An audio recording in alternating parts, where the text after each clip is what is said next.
last 2 days proved Wall Street is the greatest show on earth.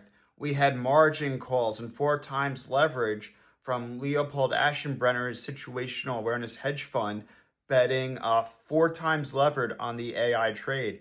He was long AI infrastructure stocks and short software, and both trades went against him at once. His fund's been selling off, unfortunately, as part of the wider AI and tech sell-off over the past month in July. There's been a reckoning for AI and tech stocks in July.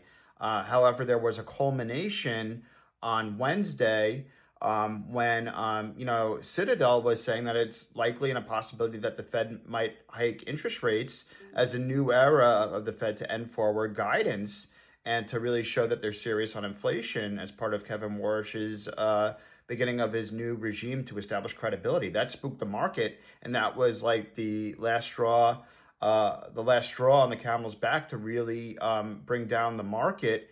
And because situational awareness hedge fund was 4 times levered, there were margin calls.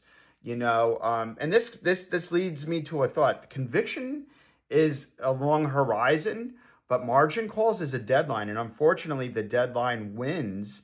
And this sell-off, the Situational Awareness Fund went from $45 billion to $10 billion in this unwind, unfortunately. And Citadel, bought the dip, and which is why I think that this wasn't the reason of the AI and tech dip wasn't necessarily because of fundamentals deteriorating. It was because of leverage and credit and financing stuff. So that goes to show that I think that we had a short-term bottom the other day with the situational awareness unwind and the margin calls and leverage. We saw a pretty good recovery yesterday, and we're seeing a good recovery today. Amazon, is trading pretty well today. They had earnings, $200 billion in a quarter. AWS growing 37%.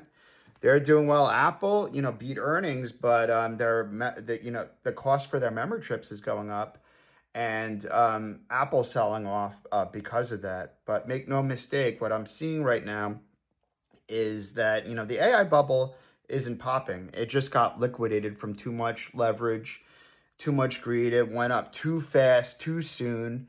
And this is a reckoning moment to really come back to reality. And I think it's healthy, honestly, for this bull market to continue. We had Goldman Sachs, someone from Goldman Sachs saying this was the fastest in July tech unwind in history. When I heard that, I was shocked. I thought it would be .com, Great Recession, or COVID. But 40% drawdown in 17 trading days. So I think we're primed for a buy the dip moment.